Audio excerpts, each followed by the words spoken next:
In this video, we're going to take a look at the different option tracks or the different possibilities which you can choose in terms of optimizing the CNN for CIFAR 10.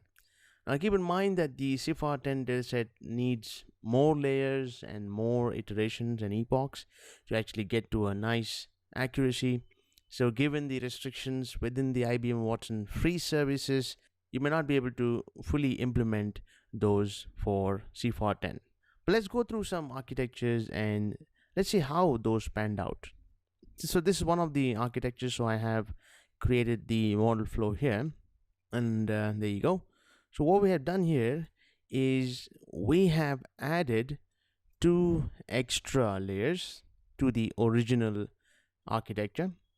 So here we are using without the pooling layer, and we do have the dropout, and in the last layer the dense, we're still keeping this to 512. Just want to walk you through that. And this dense is of course 10. This dropout is a 0.5, as you can see there, and the other dropouts are the original 0.25, and all of them are 0.25. So let's take a look at the stride and the filters. That's important as well. The number of filters are 32 for the column D. We have kept the 3, 3 and stride 1, and here as well, let's check, there's also 32. The second layer is also 32. So that's another change which we have done from the original architecture, is to keep all the column D filters to 32. So that's the experiment, and we ran it, and this ran for 100 epochs. The batch size is 32, and all other information is the same as we saw in the first architecture. How did this pan out? So let's go to the experiment itself, and here we are. Let's go to the experiment. So this is the 1.3. There you go. It took about 49 minutes to run, let's say 50 minutes to run, and we have an accuracy of only 0.442.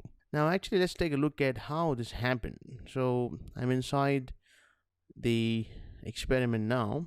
So if you see, the accuracy actually started to do well here, as it started to do well about the 14th iteration, and it was nice and good, but around the 54th iteration it started to dip.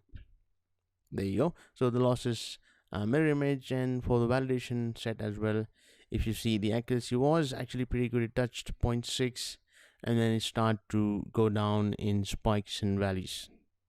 So this needs to run more to kind of get an idea where we are in terms of the local minimas, and then you can actually make further adjustments.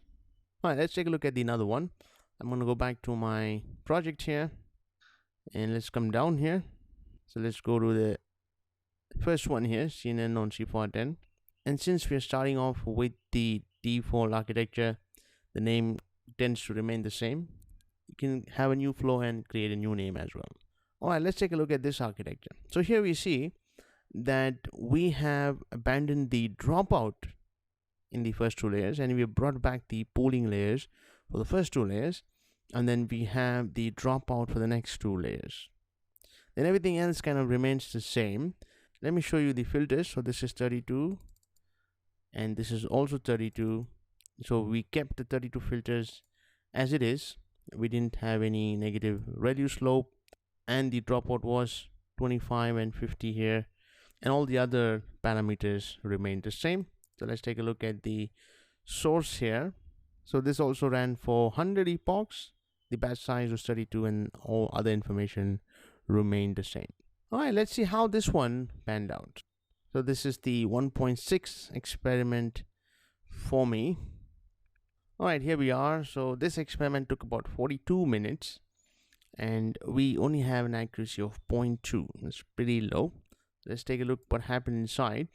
So this also started pretty nicely. As you can see, the accuracy here started to grow gradually, and it touched 0.6, stayed there for about, let's say, 19 to 39. That's about 20 epochs, and then started to go down. So it looks like it's going down towards a local minima, and then probably it'll get back up. So you have to run again for more epochs to understand what's happening. Let's take a look at the validation accuracy here. As you see here, this also went up and then it started to go down in peaks and valleys.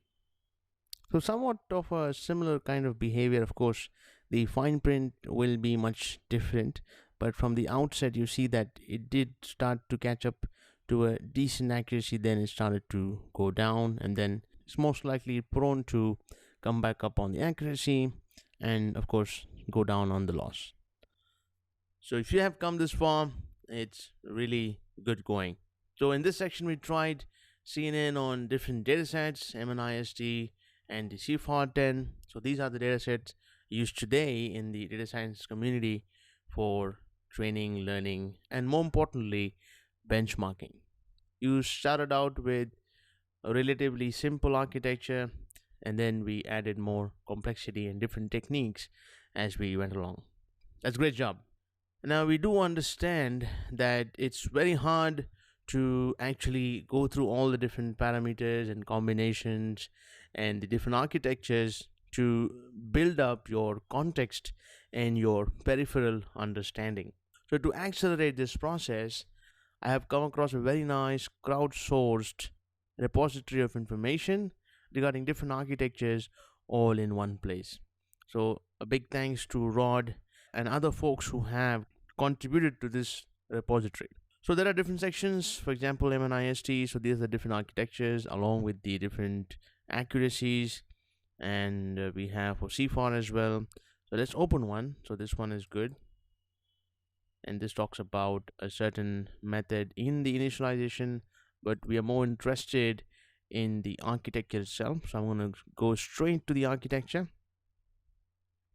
There you go. So this is the architecture they are suggesting. So for the MNIST, a rather simple architecture. So we have a con layer, 3x3 filter size, 16 filters, and they have two of that. And you have a pooling layer, then you duplicate another layer of that, and then another layer with the pooling layer of 2x2 dimension. And finally you have a softmax of 10. If you take a look at this architecture, slightly bigger. So you have three con layers, 3x3 by 16 filters, and then a pooling layer, and then you duplicate this layer 2 times, but in this last layer you have slightly different filter sizes, and then you also have a pool size of 8x8, and then you do have a fully connected layer of 500 neurons, and then a softmax layer. So you kind of get an idea of how these architectures are playing out. Another important part of the equation along with the architecture is the parameter setting. So if you actually go through this, it talks about the different optimizers used, for example, SGD, momentum settings, the learning rate settings, the number of epochs, there you go, and much more information regarding these architectures. This is a really nice repository to build your context and accelerate your learning.